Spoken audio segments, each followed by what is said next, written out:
भगवान बनना है, भगवान के बाजू में बैठना, वो भगवान बनने की कला को आत्मसात करना, भगवान बनने की हैसियत को अपने अंदर लेके आना है। उस पर अपनी बहुत दिनों से चर्चा चल रही है। और मंगलाचरण के तीर्थंकर बनना है तो माता पिता की वैयावृत्ति को मानो, कर्तव्य तीर्थंकर बनना है तो दिन दुखी की वैयावृत्ति को मानो, कर्तव्य तीर्थंकर बनना तो मूक पशु की वैयावृत्ति को मानो, कर्तव्य तीर्थंकर बनना है तो अपने परिवार की वैयावृत्ति को मानो, तीर्थंकर बनना है तो जिनवाणी की वैयावृत्ति को मानो, कर्तव्य तीर्थंकर बनना है तो भगवान की वैयावृत्ति को मानो, कर्तव्य तीर्थंकर बनना है तो मंदिर की वैयावृत्ति को मानो, कर्तव्य तीर्थंकर बनना है तो स्व की वैयावृत्ति को मानो कर्तव्य। और स्व की वैयावृत्ति पर अपनी चर्चा काफ़ी लंबे समय से चल रही है। और स्व पर मैंने आप लोगों से क्या बात करी थी कि 4 बिंदु स्व पर मैंने दिए आपको। कौन कौन से 4 बिंदु दिए? सबसे पहले तो आत्मनिरीक्षण, दूसरा बिंदु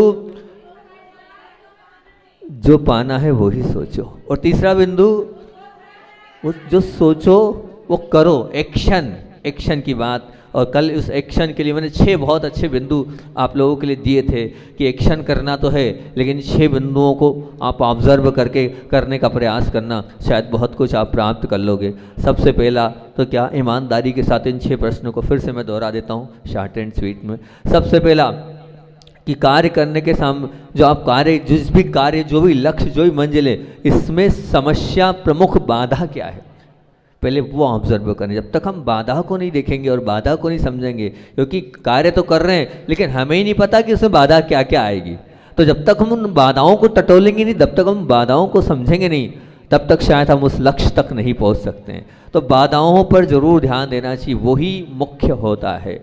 हम लोग वहाँ जाना है, लेकिन जाना तो है, रुकावटें कौन सी आएगी उस पर तो विचार करें हम। तो पहली बात थी अपनी बाधा की, कल हमने वो बोली थी। दूसरा कि इच्छित कार्य हमें शानदार तरीके से करने, तो किन गुणों को विकसित करना होगा अपने अंदर, ऐसे कौन से गुण मैं लेके आऊँ जिस वजह से वो जो मेरी मंजिल है, वो जो मेरा लक्ष्य है, जो मैंने बहुत सोच रखा है मुझे वो पाना है, वो मिल सकता है। लेकिन उसके लिए गुण चाहिए, वो गुण अगर हमारे अंदर होंगे तभी तो हम पहुंच पाएंगे। तो उन गुणों की भी लिस्टिंग होनी चाहिए कि मैं जिस मंजिल पर जाना चाहता हूँ उस मंजिल को पाने के लिए फलाने गुणों की आवश्यकता है। सबका अलग अलग सब्जेक्ट है, सबके अलग अलग लक्ष्य हैं, सबकी अलग अलग धारणाएं, सबकी अलग अलग मंजिलें। अपने अपने हिसाब से उन गुणों को हमें विकसित करना होगा, उन गुणों को अपने जीवन में आत्मसात करना होगा। और फिर उसके बाद है कि कार्य को, तीसरे नंबर पे मैंने बात बोली थी कि कार्य को सफलता पूर्वक करने तो किन आदतों को तत्काल त्यागना होगा कि ये अगर मेरे जीवन में रही तो भला मैं उस मंजिल को कैसे प्राप्त कर सकता हूँ। मंजिल को प्राप्त करना है तो इन आदतों को तो मुझे छोड़ना ही। मान लो प्रतिमा लेना है, आप चाय पी रहे हो, हमारे अलग जी चाय छुड़वाते ना, इसलिए छुड़वाते हैं, कम से कम समाधि हो जाए आपकी। प्रतिमा लोगे तो समाधि होगी, नहीं तो नहीं होगी। तो अब वो आदत है हमारी, हम मानते हैं आपका सिर दर्द होता है या और भी बहुत सारी समस्या, चक्कर आ जाती है या बहुत वो होता है, तो अब ये आदत आप विचार करना, आपका अंत समाधि मरण पूर्वक करना है। तो उस अंत में अब आदतों को तत्काल त्यागना होगा। उस आदत में धीरे धीरे आप उस चाय को भी छोड़ने का प्रयास करोगे तो छूट जाएगा, उस तंबाकू को भी छोड़ने का प्रयास करोगे तो छूट जाएगा, उस और भी बहुत सारी बातें। मान लीजिए अब आप 8 ही बजे उठते हो सुबह, तो कहाँ से सुबह की सामायिक हो पाएगी, नहीं हो पाएगी। तो जो लक्ष्य हमारा है उसमें कौन सी आदत हमें तत्काल त्याग करनी है, उस पर हमें बिल्कुल तुरंत के तुरंत क्या होना होगा, तैयार होना पड़ेगा और उस मानसिकता से उन आदतों को छोड़ना होगा। चौथी बात हमने आपसे बोली थी कि जो भी आपका इच्छित कार्य उसको पूरा करने के लिए कौन कौन से संसाधन चाहिए, क्या चाहिए आपको। आखिर वहां पहुंचना तो है, लेकिन ऐसे थोड़ी पहुंच जाओगे। जाना है अभी आपको खजुराहो, मंजिल आपकी खजुराहो हो तो गाड़ी चाहिए ना, कौन सी गाड़ी चाहिए, टिकट चाहिए ना, कुछ तो चाहिए ना। बस से जाना है तो टिकट चाहिए, गाड़ी चाहिए, तो उन सब की व्यवस्था तो देखनी होगी ना।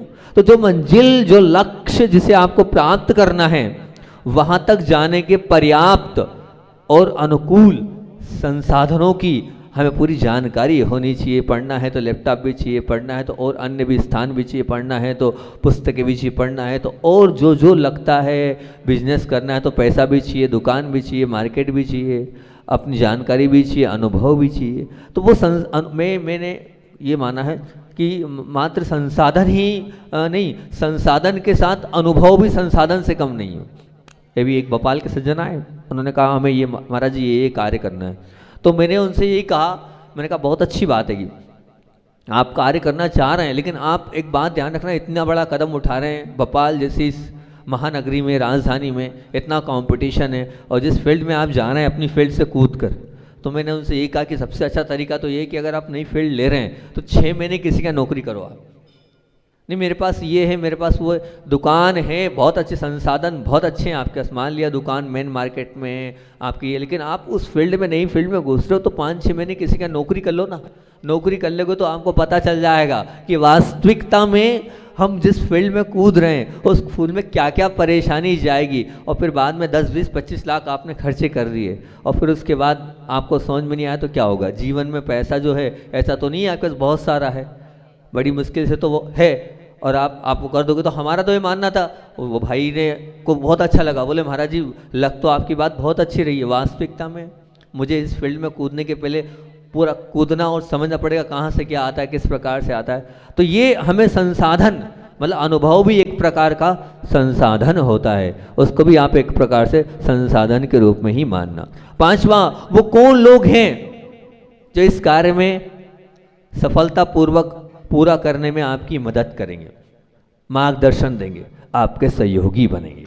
आप उन लोगों के साथ बैठें, उन लोगों से मिलें, उन लोगों के साथ ही अपना संबंध व्यवहार बनाएं कि मैं इस कार्य में मुझे आगे बढ़ना, तो ये मेरे मददगार साबित होंगे, ये मेरे मार्गदर्शक साबित होंगे, ये मेरे लिए सहयोगी साबित होंगे।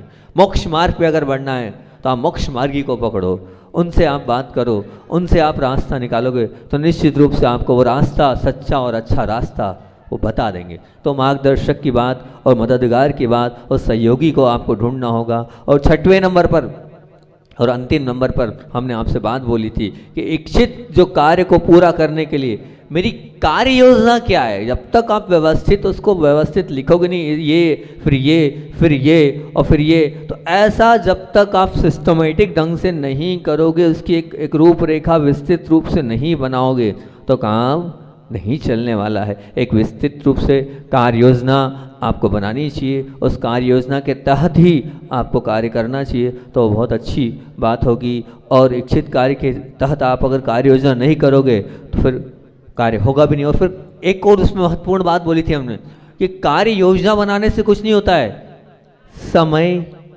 सीमा का अंकुश होना चाहिए, एक लगाम होनी चाहिए। कार्य योजना तो तैयार कर दी, लेकिन ये कार्य कब तक कितने समय में पूरा करना है, ये एक बहुत महत्वपूर्ण बात है। यस, समझ रहे हो बात को? ये एक बहुत महत्वपूर्ण बात है कि कार्य की योजना तो सब दुनिया बना लेती है, लेकिन ये कार्य कितने समय में होना चाहिए, ये बहुत महत्वपूर्ण बात है। तो इस पर भी हमें बिल्कुल, और जब हमारे पास समय होता है, सामने हमारे पास वो होता है इतने दिन में ये करना है, तो आप उतने दिन में वो करते चले जाते हैं। इन 6 बातों को लेकर मैंने आप लोगों से पूरी बात करी थी, और मैंने ये कहा था कि अगर व्यवस्थित तरीके से किसी मुद्दे पर आप सोचते हैं तो आपके जीवन में बहुत अच्छी दो चीज़ें आपके जीवन से निकल जाएगी। एक तो अनिश्चितता, भटकाव। एक तो आपके जीवन की अनिश्चितता समाप्त हो जाएगी क्योंकि आपने पूरा व्यवस्थित खाका तैयार कर लिया है, और एक भटकाव खत्म हो जाएगा क्योंकि आपके पास वो मंजिल दिख रही है, तो मुझे दूसरों के लिए समय ही नहीं है क्योंकि वो दिख रहा है सामने, उसको पाना है। तो वो भटकाव भी खत्म हो गया और अनिश्चितता भी खत्म हो गई। और अपनी एक और बात बोली थी कल विशेष, अपनी क्षमताओं और कमियों का ज्ञान हो जाता है। मेरे अंदर क्या क्षमता है, जब मैं देखूंगा कि मुझे 15 घंटे पढ़ना है, मैं 15 घंटे पढ़ पाऊंगा, नहीं पढ़ पाऊंगा। मेरी कमी क्या क्या है, वो कमी और क्षमता का आकलन आप स्वयं कर सकते हैं। मैंने कहा था स्वयं का आकलन स्वयं ही कर पाएंगे, मैं आपका आकलन नहीं कर सकता हूँ कि आपके अंदर क्या कैपेसिटी और आपके अंदर क्या क्षमता है। वो आपको खुद को ऑब्जर्व करना पड़ेगा, वो आपको खुद को समझना होगा, तभी आप अपनी क्षमताओं को और अपनी कमियों को ज्ञात करके आप अपने जीवन को बहुत अच्छा बना लेंगे। मैंने आपसे कहा था कि मैं आप लोगों के बीच में एक उदाहरण के माध्यम से इस बात को प्रस्तुत करूंगा, ताकि जो 4 बिंदु हमने आप 3 दिए, अभी चौथा तो दिया ही नहीं है, चौथा तो अभी गर्भ में है, चौथा तो अभी गर्भ में है, अभी तैयार हो रहा है, वो तैयार हुआ नहीं है, चौथा अभी गर्भ में है वो। तो तीसरे तक की चर्चा करेंगे, चौथे की बात फिर अपन आगे और करेंगे। अच्छा नहीं लग रहा आप लोगों को? लग रहा है? ठीक है। तो पहली बिंदु था कि मान लीजिए, उदाहरण यहाँ से प्रारंभ किया कि सबकी प्रैक्टिकली प्रॉब्लम है, उस प्रैक्टिकली प्रॉब्लम को लेकर अपन चलते हैं और उससे अपन कार्य की बात प्रारंभ करते हैं।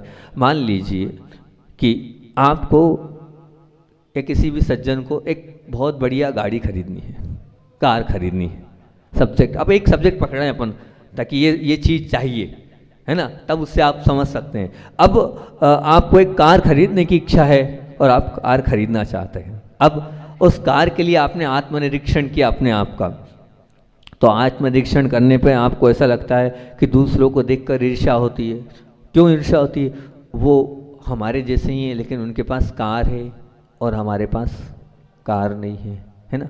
फिर मेरी जो पत्नी है, बच्चे हैं, उनको भी ऐसा लगता है कि हमारे स्तर के लोगों के पास, सबके पास तो कार दिखती है, लेकिन जो हमारे पास कार नहीं है तो बड़ी शर्मिंदगी महसूस होती है। ये कार नहीं है, कार या गाड़ी जो भी, मतलब 4 व्हीलर होना चाहिए ताकि हमारा आना जाना, उठना बैठना सब कुछ बहुत अच्छे से हो पाए। और माता पिता को भी अगर डॉक्टर के पास ले जाना है, हॉस्पिटल ले जाना है, कहीं ले जाना है तो किसी की गाड़ी मांगना पड़ती है, तो उस समय बड़ी ही शर्मिंदगी महसूस होती है, मानसिक तनाव महसूस होता है। ऐसा लगता है कब तक मांगें, कहाँ तक मांगें, सामने वाला दे भी रहा है तो अच्छे से दे रहा है कि नहीं दे रहा है, ये मन में ऐसी धारणा बन जाती है। ये आत्मनिरीक्षण चल रहा है काय के लिए? एक कार के लिए। इस प्रकार की आप आत्मनिरीक्षण कर रहे हो कि मुझे वो कार या गाड़ी या 4 व्हीलर चाहिए, इतनी सारी आवश्यकताएं अपने स्टेटस को बनाने के लिए, अपने को तीर्थ क्षेत्र पे दर्शन करने जाना है, अपने को गुरुजी के पास दर्शन करने जाना है, कहीं भी दर्शन करने जाना है तो भी हमें उस कार की आवश्यकता है। उसके बिना हम नहीं जा पाते हैं, बस से जाते हैं, ट्रेन से जाते हैं, रिजर्वेशन नहीं मिलता, धक्का खाना पड़ता है, अभी जा पाएँ नहीं जा पाएँ, हो नहीं पाता हैगा। वो रहेंगे तो बहुत अच्छी बात होगी, उसमें हम भी जाएंगे और 4 लोगों को ले जाएंगे। मान लीजिए महाराज जी कहीं चले गए, हम भी गए और 4 लोग और लेके चले गए। सब ये अभी एक आत्मनिरीक्षण एक गाड़ी के लिए, एक 4 व्हीलर के लिए चल रहा है। ये पहली स्टेप है, इस पे आपने आत्मनिरीक्षण कर लिया। अब दूसरा है कि वो सोचिए जो आपको पाना है। अब आप सोचिए बिल्कुल वो क्या, बस आपने वो सोच लिया। मान लीजिए कोई बढ़िया सफ़ेद रंग की कोई सी भी गाड़ी ले लो आप, जो आपको पसंद हो। कौन सी ले ले? आर्टिका ले लेते हैं, ठीक है ना, आर्टिका है,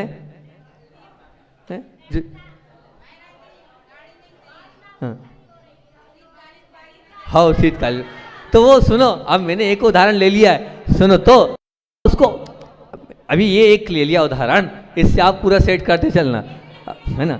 तो अब दूसरी क्या, अब मान लीजिए वो आपने गाड़ी, मान लीजिए आपने आर्टिका ले ली, ठीक। अब वो जो आर्टिका है अब कैसी है? सफ़ेद रंग की है वो, ठीक है ना। अब ये सोचना है कि उसमें हम भी घूम रहे हैं, और बोले हम तो घूम ही रहे हैं, साथ साथ में क्या है, बहुत बढ़िया जितने भी हमारे परिवार के लोग हैं उनके चेहरे पर प्रसन्नता है, उनके चेहरे पर बहुत अच्छा लग रहा है, हम ड्राइव कर रहे हैं, और सुनो बच्चे जो हैं बाजू में बैठे हैं, सबको बहुत अच्छा लग रहा हैगा। और एक गाड़ी होने से मेरी एक अलग ही इमेज बन गई है कि अपने आप को आचार्य महाराज पास खजुराहो जाते देखें, अपने आप को और कहाँ तीर्थ क्षेत्र पर जाते हुए देखें, वो सब एक विजुलाइज करें। ये कहानी हो गई कौन सी, कि हम गाड़ी में बैठे हैं, बच्चे भी बैठे हैं, परिवार वाले भी बैठे हैं, उससे प्रसन्नता का अनुभव भी हो रहा है, और गाड़ी ले के आ गए यहाँ। ये हो गया दूसरा सिद्धांत। लेकिन यहीं तक कुछ होने वाला नहीं है। यहाँ तक तो मैंने कहा था ये तो सिर्फ मात्र आपको मजबूत बनाने के लिए, लेकिन करने के लिए क्या, जो सोचा है उस पर कार्य कीजिए। अब कार्य करना ये बहुत बहुत महत्वपूर्ण है कि कार्य तो किया है और कार्य करना है, तो अब कार्य करने के लिए आपने मन बनाया, मानसिकता बनाई, और मानसिकता बनाने के बाद अब सबसे पहले नंबर अपना प्रश्न ये कि इसमें बाधा क्या है। सुनो ध्यान से, इसमें बाधा क्या है। तो उसमें बाधा ये है, मान लीजिए आपको गाड़ी खरीदना है, ठीक। अब गाड़ी खरीदना है, अब गाड़ी खरीदना है तो कितने की आ रही है उतना देखा, अपने पास का हिसाब किताब देखा। सपोज कुछ पैसा कम है, मान लीजिए बहुत महंगी गाड़ी आ रही, यश गाड़ी लेके आया अभी हाल, हमने गाड़ी बाहर खड़ी देखी, हमने यश भैया तो बोला अभी नई खरीदी है, कितने की? 20 लाख की। क्या 20 लाख की है ना? बोले ऐसी, अब बोलिए आए तो ऐसे ही भी अब हुआ, तो मान लीजिए जितने की भी गाड़ी आ रही है उसमें कुछ पैसे कम है, मान लो 5 लाख रुपए कम है, तो अब 5 लाख रुपए कम है। अब उसका रास्ता देखें हम, कैसे वो कहाँ से पैसे मिल सकते हैं, उस पर विचार करें। तो सबसे अच्छा तो ये कि हम जिस बॉस के पास या जहाँ काम करते हैं वहाँ पर जो है वो हमें कुछ मदद कर दे ताकि हम तनख्वाह से अपनी उससे दे दें या ओवर टाइम से दे देंगे, एक तरीका ये है। या जो बॉस है वो लोन में बैंक गारंटर बन जाए, या मेरे साथ में जो सहयोगी लोग हैं उनमें से कोई कहीं ना कहीं किसी प्रकार से हेल्प कर दे, कुछ हो जाए। अब आपने सोचा, विचार किया, और विचार करने के बाद हिम्मत करके आप पहुंच गए अपने ही बॉस के पास और आपने पूरी बात रख दी। तो उन्होंने कहा कोई बात नहीं, क्योंकि आपकी इमेज बहुत अच्छी है, पर्सनल आपके लाइफ में जो है आपने बहुत अच्छे अच्छे सोशल वर्क भी करे हैं, सामाजिक कार्य भी करते हो, तो बस आपकी उन्होंने कहा मैं गारंटर बनने को तैयार हूँ, आप चिंता नहीं करो। और जो है वो गारंटर बन गए, और गारंटर बन गए और बस हिम्मत करके उन्होंने वो जो गाड़ी सोची थी वो गाड़ी आ भी गई। अब मान लीजिए अगर आप पूर्वग्रह, आपका पूर्वाग्रह होता और पूर्वाग्रह अगर आप बने रहते हो तो संभावना तलाशते नहीं, मतलब पूर्वाग्रह को छोड़कर आपको संभावना तलाशना चाहिए। जो पाना चाहते हो उस पर सफलतापूर्वक कार्य करने के लिए राह में जो भी आ रही हैं बाधाएं, उस पर बहुत अच्छे से चिंतन करना चाहिए। फिर उन बाधाओं को हल करने के लिए निष्पक्ष होकर संभावनाओं को तलाशना चाहिए। जब तक आप संभावनाओं को नहीं तलाशेंगे तब तक क्या होगा, पर हमेशा संभावनाओं को तलाशते समय हमारा एक पूर्वाग्रह से हम ग्रसित हो जाते हैं। कैसे हो जाते हैं पूर्वाग्रह से, मतलब हम पहले से ही सोच लेते हैं, हम पहले से ही निर्णय कर लेते हैं कि ये व्यक्ति मदद नहीं करेगा। एक धारणा बन जाए, ये नहीं करेगा, ये ऐसा है ही नहीं, इसका नेचर ही नहीं कि मदद करेगा।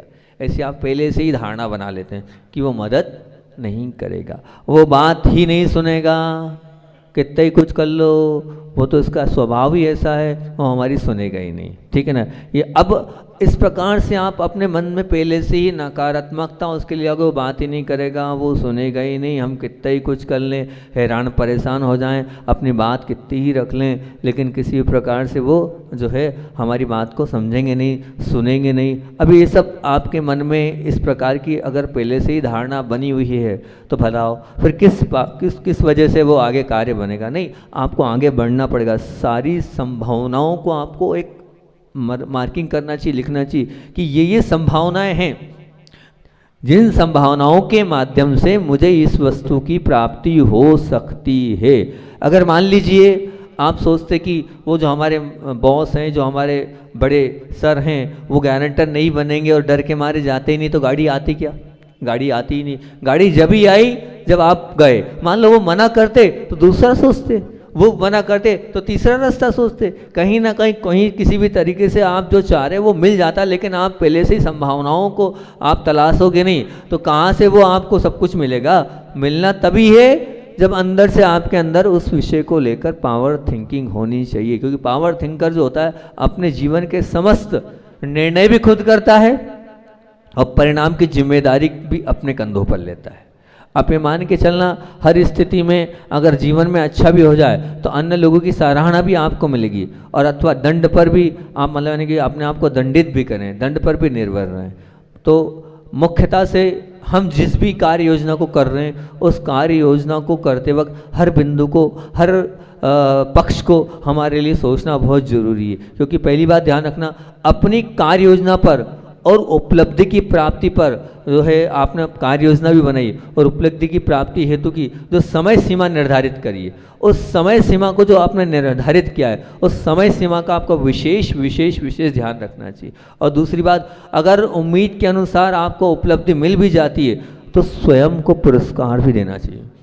स्वयं को कहना चाहिए बहुत बढ़िया, तुमने बहुत अच्छा किया, ये कार्य जो था नहीं करने योग्य था, उस कार्य को करके दिखाना कोई छोटी मोटी बात नहीं है, बहुत बड़ी और हिम्मत की बात है, और बहुत बड़ी और हिम्मत की जो कार्य आपने किया है बहुत अच्छी बात है। ये आप स्वयं, अगर आप स्वयं से करेंगे तो उससे भी आप ये मान के चलना मोटिवेट होते चलेंगे, ये मान के चलना आप आगे बढ़ते चलेंगे। ये होना चाहिए कि उम्मीद के अनुसार अगर आपको उपलब्धि मिल जाती है उस उपलब्धि की सराहना करें, उस उपलब्धि के लिए आप अपने आप को पुरस्कृत करें, ये बहुत अच्छी होगी। और मान लीजिए आप किसी कारण से विलंब होते हैं या भटकाव होने पर कुछ गलत करते हैं तो स्वयं को दंडित भी कीजिए। जब तक आप स्वयं को दंडित नहीं करोगे तब तक आप अपने लक्ष्य तक नहीं पहुंच पाओगे। अगर लक्ष्य तक पहुंचना है तो स्वयं को, अपने आप को पनिशमेंट देना बहुत ज़रूरी है। पनिशमेंट से ही आप बंधोगे, बिना पनिशमेंट के आप नहीं सुधर सकते हो। अपना पनिशमेंट स्वयं तय कीजिए, अपने खुद के पनिशमेंट को स्वयं तैयार करके मैंने ऐसा नहीं किया तो मैं ऐसा करूँगा। तो वो, और आपको पता है जब पनिशमेंट हम स्वयं देते हैं और उसको हम स्वयं ग्रहण करते हैं तो उस पनिशमेंट के माध्यम से हम स्वयं मोटिवेट होते हैं और हमें ऐसा लगता है जब मान लीजिए कोई गलती कर ली और गलती करने के बाद वो जो गलती होती है और फिर हम पनिशमेंट देते हैं और पनिशमेंट जब पूरा कर लेते हैं तो उस पनिशमेंट में बड़ा आनंद आता है। अपन अपने से गलती हो गई और गलती होने के बाद मान लो कोई गलती कर ली हमने और हमने कहा भाई अब हम खड़े होकर प्रतिमन करेंगे या खड़े होकर सामायिक करेंगे या और भी कुछ, तो वो पनिशमेंट खड़े होकर 2 घंटे 2.5 घंटे खड़े हो जाएंगे या रात भर बैठे रहेंगे। इस प्रकार का वो जो पनिशमेंट जब होता रहता है और जब पूरा हो जाता है तो उसकी एक आनंद की अनुभूति, एक अलग ही आनंद की अनुभूति होती है। मैंने गलती करी थी और गलती करने के बाद उस पनिशमेंट को मैंने कर लिया। तो ये पनिशमेंट वाली बहुत सारभूत बात है, अपने जीवन में इसको जरूर रखना चाहिए। इससे आपके जीवन में उत्कृष्टता और अच्छाइयाँ बढ़ती चली जाएगी। हम गलती करते हैं लेकिन उस गलती स्वीकार भी कर लेते हैं, लेकिन स्वीकार करने के बाद भी अपने आप को बांधते नहीं हैं।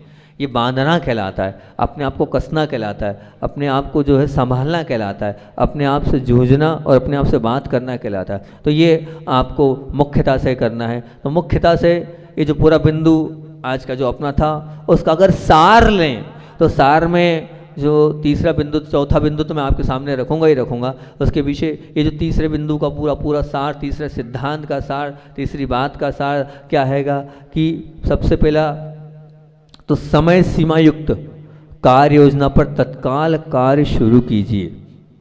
जो आपने समय सीमा बनाई है और जो आपने गाइडलाइन तैयार की है उस पर तत्काल का मतलब समझ रहे हैं ना, तुरंत, बस कॉपी में लिखा नहीं रह जाए, वो मन में चिंतन का ही बिंदु नहीं रह जाए वो। अगर आपने धारणा बनाई है और अगर आपने मन बनाया है तो उस पर तत्काल तैयार होना चाहिए और उस पर तत्काल कार्य योजना आपको तैयार कर देना चाहिए। अगर तत्काल कार्य योजना शुरू नहीं कर रहे हैं तो वो कार्य ठीक नहीं होगा, तत्काल शुरू करिए। दूसरा, सारी संभावनाओं को बहुत ध्यान से, 5-6 चीज़ें बता रहा हूँ, पूरा सार दे रहा हूँ इसका मैं, इतने 2 प्रवचन का। सारी संभावनाओं को ईमानदारी से तलाशिए। जितनी संभावनाओं की खिड़कियां हैं, एक प्रवचन इस पर भी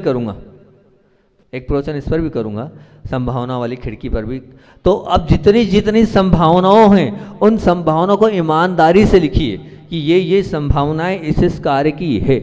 और हर ये मत उसमें आप अपना वो मत लगाइए कि वो नहीं करेंगे, नहीं, जहां लगता है कि इनके पास ये है आप पहुंच जाइए, हो वो दे चाहे नहीं दे, लेकिन आप पहुंचते चले जाएंगे और अपना निवेदन और आवेदन रखेंगे तो हो सकता है उनका मन पसिज जाए और दे दे। ठीक है ना। तो अब ये हो गई, सारी संभावनाओं को बहुत ईमानदारी से तलाशिए, वहाँ तक जाइए, वहाँ तक पहुँचिए, तो निश्चित रूप से वो आपको मिल सकता है और मिलेगा अगर अंदर से आप भावना भाएंगे तो।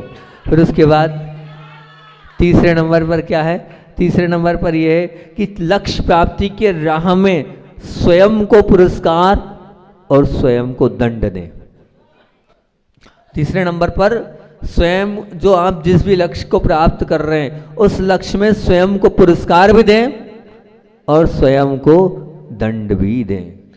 अब यही बोल रहा हूँ, उसमें पनिशमेंट वाली बात हैगी। वो क्या पनिशमेंट वाली बात है वो मैं आपको दोपहर को बताऊंगा कि क्या पनिशमेंट वाली बात हैगी। तो लक्ष्य प्राप्ति में स्वयं को पुरस्कार भी देना है और स्वयं को दंड भी देना चाहिए। और आप एक मान लीजिए पंचेंद्रिय के विषय जो आकर्षित व्यक्तित्व है उसके साथ जाओगे, उठोगे, बैठोगे तो वहाँ वो उधर ही ले जाएगा आपको। तो ये मुख्य बात है कि आप किनके साथ बैठते हो, किनके साथ उठते हो, किनके साथ रहते हो, वो फर्क पड़ेगा ही पड़ेगा। मान लीजिए सामान्य से 2 लोग हैं, ठीक है ना। अब 2 लोग हैं चतुर्मास में, आप देखना, अपने आप को परखना। कोई साधुओं से जुड़ा रहा चातुर्मास, उसके जीवन में कितना परिवर्तन है, और जो जुड़ा ही नहीं, अछूता रहा, उसके जीवन में क्या है, कुछ परिवर्तन हुआ कि नहीं हुआ? वही नहीं होगा। जो अछूता रहा, महाराज जी बुलाते रहे फिर भी नहीं आए, क्या पाया उन्होंने? कुछ नहीं पाया। अगर गुरु की संगति करते तो कुछ पा लेते, पाने के बाद कुछ ले लेते, लेकिन घर रहे, बैठे रहे, फिर भी नहीं आए और कुछ पाया नहीं। पाते तो शायद वो आपके साथ जाता जीवन पर्यंत, वो जो है बिना कोचिंग के मिलता, पर आपने लिया नहीं, तेज पाप कर्म का उदय था इसलिए लिया नहीं। अगर पुण्य होता तो निश्चित रूप से आप अपने आप आते और लेते, लिया नहीं। तीव्र कर्म का वो उदय था इसलिए लिया नहीं। लेकिन जब जागो,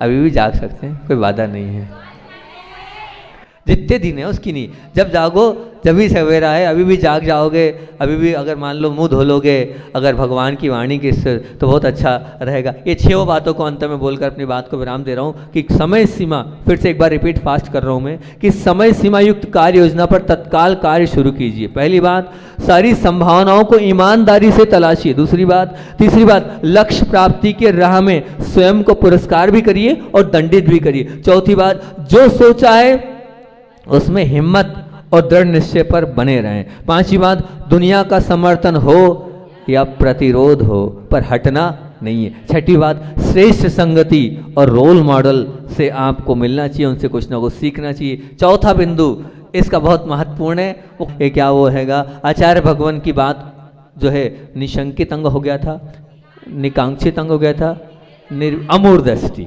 आज अमूढ़ दृष्टि की बात है। तो अमूढ़ दृष्टि के विषय में आचार्य भगवान की आपको बहुत अच्छी बात बताता हूँ कि आचार्य श्री जी से एक बार किसी ने पूछा कि क्यों आचार्य श्री जी आप जो है पद्मावती देवी और क्षेत्रपाल जी को नहीं मानते हैं? आचार्य जी ने कहा भैया क्यों नहीं मानता हूँ मैं अगर उनको नहीं मानूंगा तो मिथ्या दृष्टि हो जाऊंगा। बिल्कुल मानता हूँ। बोले सम्यक दृष्टि हूँ भैया, बिल्कुल मानता हूँ। किसने कहा नहीं मानता हूँ? बिल्कुल। तो आप मानते हैं? हाँ बिल्कुल मानता हूँ, मैं पद्मावती देवी को भी मानता हूँ और क्षेत्रपाल जी को भी मानता हूँ। कैसे? बोले देखो जिस योग्य है उस योग्य मानता हूँ मैं। वो तीर्थंकर प्रभु के और किनके, हमारे भगवंतों के सेवक हैं, तो उनको उन सेवक के रूप में मैं स्वीकार करता हूँ। ऐसा थोड़ी कि उनका अस्तित्व नहीं है, उनका अस्तित्व है, वो तो मानते हैं उनको। हम ऐसा नहीं कह रहे हैं कि नहीं है, वो जिस प्रकार से माने जाते हैं, लेकिन ऐसा थोड़ी कि हम उनको पूजने लग जाएंगे। जैसे भगवान है वैसे नहीं पूजते हैं उनको, वैसा कुछ भी नहीं कहा हैगा। तो वो अब ये मान लो वो देते हैं लेते हैं, तो बोले अच्छा ने इतना अच्छा बोला, किसी ने कहा बोले कल्प वृक्ष सब देते हैं, कल्प वृक्ष की पूजा करा करो। कल्प वृक्ष पर जो जाओ वो दे देता है। फिर अच्छा बोले उनके पास ताकत होती है, बोले सोधर्मेंद्र के पास ताकत होती है, फिर सोधर्मेंद्र की पूजा करो। तो बोले इतना समझो उनका अस्तित्व है, लेकिन किस रूप में है उस अस्तित्व को स्वीकार करके उस रूप में आप स्वीकार करो। आगम में उनका भी कथन आता है, लेकिन कितना किस प्रकार उनकी योग्यता के अनुसार उनको मानना और स्वीकारना चाहिए। इस प्रकार की गुरुदेव की वो भावना है। अमूढ़ दृष्टि अंग का ये पालन उनका दिख रहा है कि हमें कहाँ माथा टिकाना है। ये बहुत अपने आप में विचारणीय बिंदु, हर स्थान पर माथा नहीं टिकाना है। सच्चे देव शास्त्र और गुरु के चरणों में ही वंदन अभिवंदन करना चाहिए। बोले आचार्य वन विद्यासागर जी महामुनि राज की।